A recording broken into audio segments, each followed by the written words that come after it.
Assalamualaikum warahmatullahi wabarakatuh. Jadi penulis ingin bahas soal betapa Honda sekarang ini makin lama makin buruk gitu ya. Orang pertama tahu bahwa kualitas Honda turun itu semenjak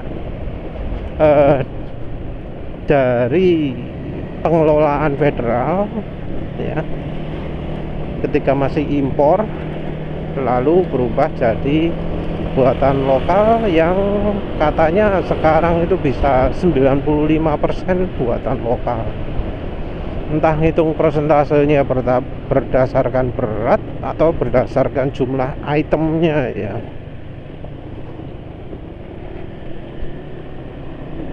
Yang jelas kalau untuk Jeep masih impor, karena ya pernah kejadian indennya berkepanjangan kan ya, untuk model-model 160,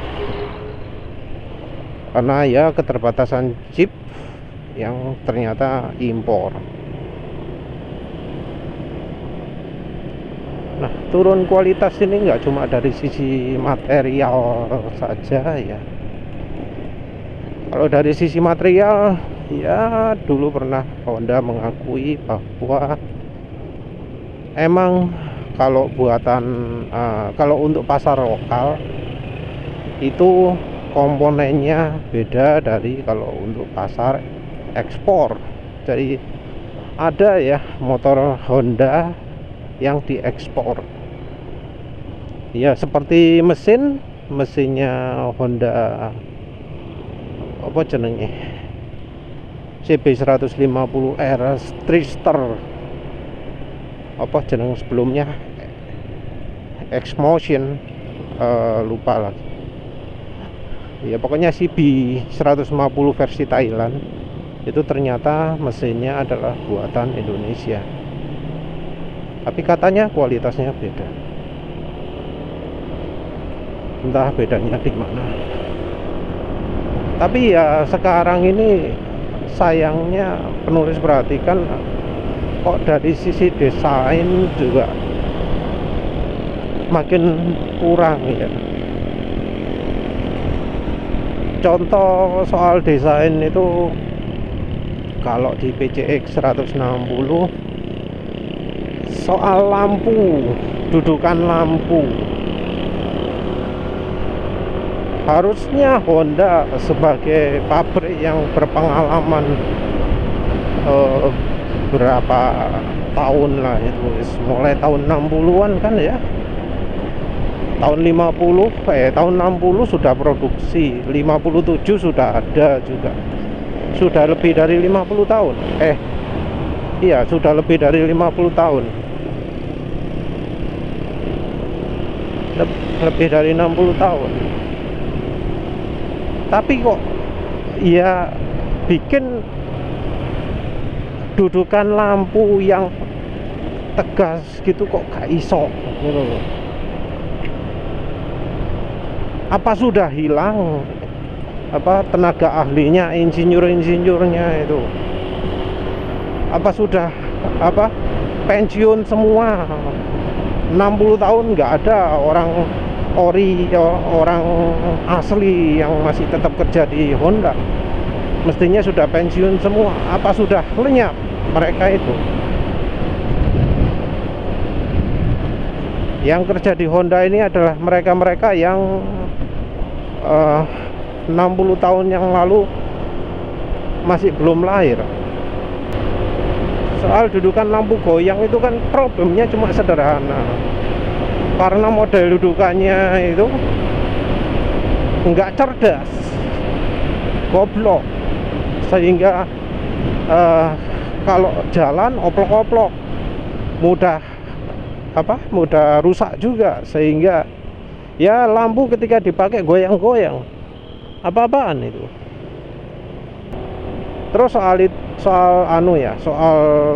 bukanya pembuka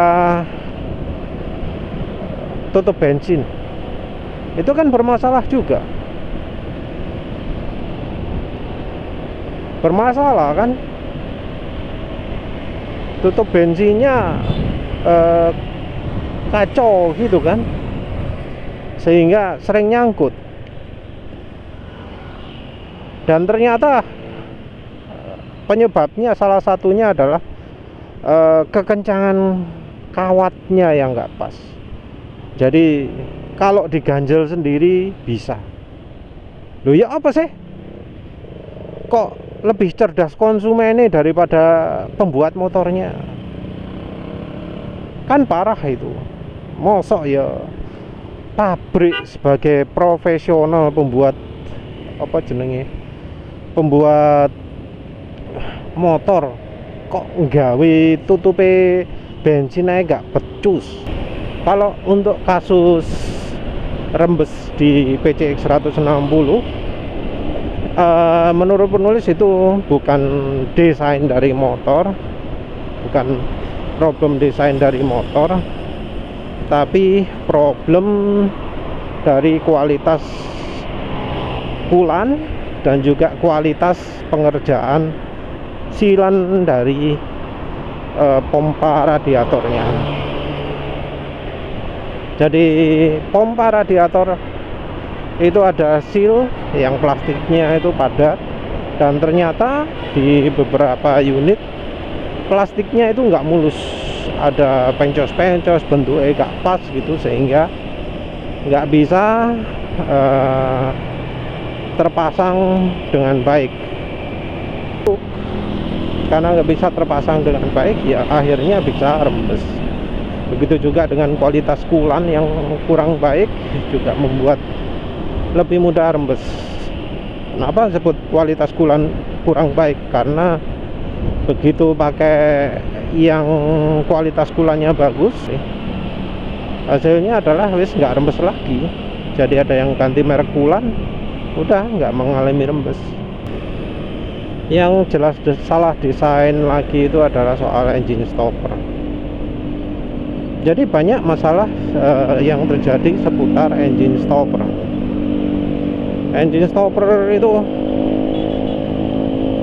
sebenarnya cuma nyaman kalau jalannya super mulus, super datar, yang perubahan permukaan jalannya minim sekali. Kenapa jadi nyaman? Karena permukaan jalan yang super mulus, perubahan permukaan jalan kan sedikit. Nah, dengan menggunakan engine stopper, getaran-getaran kecil itu akan diserap oleh mesin, sehingga ya rasanya mulus banget. Nah, tapi situasi jadi berbeda ketika dipergunakan di jalan yang nggak begitu bagus, jalan yang permukaannya bervariasi. Yang terjadi adalah stoppernya ini menjadi perusak kenyamanan, karena stopper ini membuat gerakan suspensi jadi nyentak. Gerakan suspensi nyentak ini ya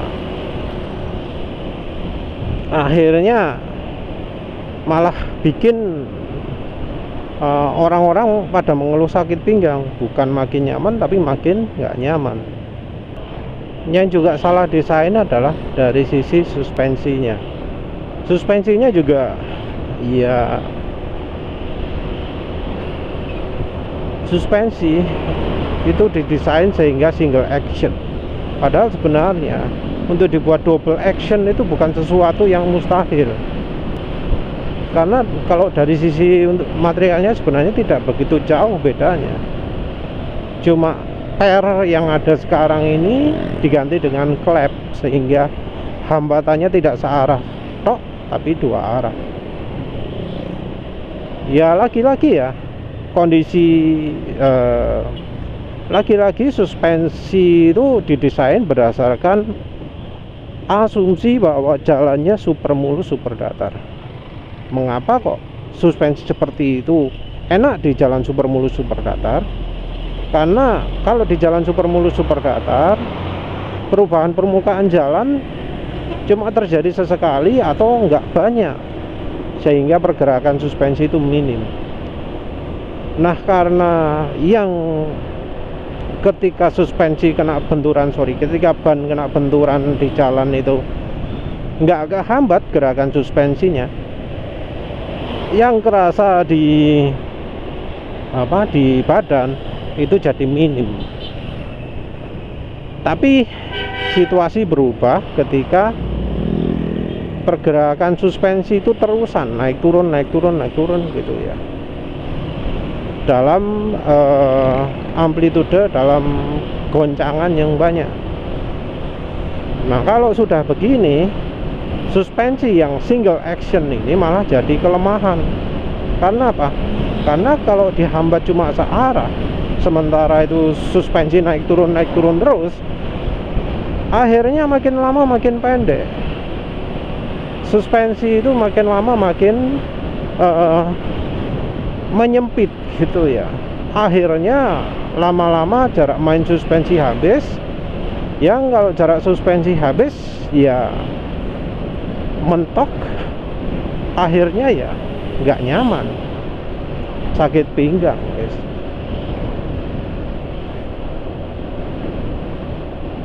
Jadi susah ya kalau sudah sama orang Jepang yang kolot gitu ya. Oh, yang nyaman gini gitu ya, padahal ya aslinya nggak nyaman. Apalagi salah desain itu ya. Soal jet oil ya, yang kemarin penulis bahas itu, jet oil itu membuat oli, lihat kilometernya. Jet oil itu membuat oli kena belakangnya piston. Ini membantu pendinginan mesin, ruang bakar. Pistonnya jadi lebih dingin, sehingga resiko overheat berkurang. Jadi suhu mesin bisa terjaga. Ya sebenarnya sih pendinginan mesin itu ya fungsi utama dari radiator. Kalau radiatornya bekerja dengan baik ya bakal dingin. Gimana caranya radiator bekerja dengan baik? Ya kulannya harus sesuai dengan kondisi Indonesia. Kalau kulan pakai banyak glikolnya 50%, ya pendinginannya nggak maksimal. Harus pakai yang glikolnya minim, entah itu etilen glikol atau propilen glikol ya. Propilen glikol malah lebih parah kalau nggak salah daya pendinginannya. Nah, sisi lain dari bikin mesin makin dingin itu adalah bikin olinya makin panas, karena oli dipakai untuk mendinginkan pistonnya. Ya jelas pistonnya olinya makin panas. Nah, masalahnya olinya untuk di Indonesia kualitasnya di bawah standar. Jadi oli untuk PCX yang di Jepang dan oli PCX yang di Indonesia itu jelas kualitasnya beda lah. Walau mungkin sama-sama Idemitsu, tapi penulis yakin lah kualitasnya gak mungkin sama, karena biasanya kalau buatan lokal ya bahan juga diambil dari lokal, nggak ambil dari impor. Dengan implementasi yang dilakukan Honda menggunakan jet oil itu justru menambah masalah, karena Indonesia ini panas, terus oli AHM oil itu kualitasnya di bawah standar, terus ya olinya kayak enceran juga. Oli rekomendasi Jepang kok dipaksa ke Indonesia, ya jadinya kurang maksimal. Salah desain yang juga terjadi itu adalah dari bagian CVT ya untuk Honda ya. Jadi ada keluhan untuk PCX 160 atau Honda Vario atau ADV 160 yang mengeluh kadang ya habis macet-macetan gitu ya, tiba-tiba mesin mati, dinyalakan lagi nggak bisa, terus ditunggu kira-kira setengah jam atau 30 menit, itu ternyata kemudian mesin bisa dinyalakan lagi. Ada dua hal yang bisa memungkinkan hal itu dari hal yang kepikir. Yang satu adalah kompresi bocor, tapi kalau kompresi bocor itu lebih terkenal di penyakit motor Yamaha 125 yang olinya pakai oli Yamaluk ya. Entah apakah jadi penyakit barunya PCX 160 atau enggak. Tapi yang jadi kemungkinan lain adalah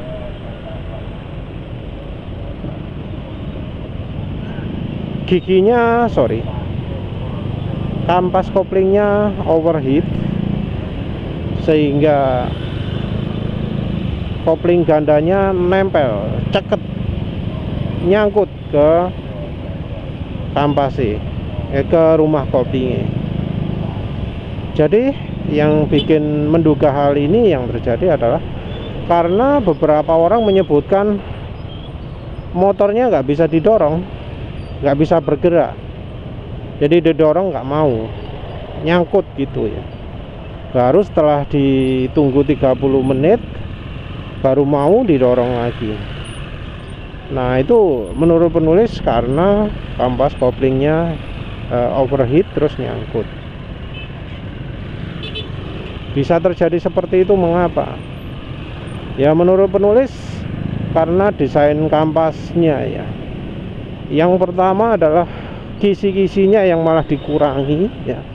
Jadi lubang kampasnya itu malah dikurangi, lubang ventilasi di rumah koplingnya itu malah dikurangi, jadi cuma 2 kecil, sehingga ya kampas koplingnya, rumah koplingnya mudah overheat.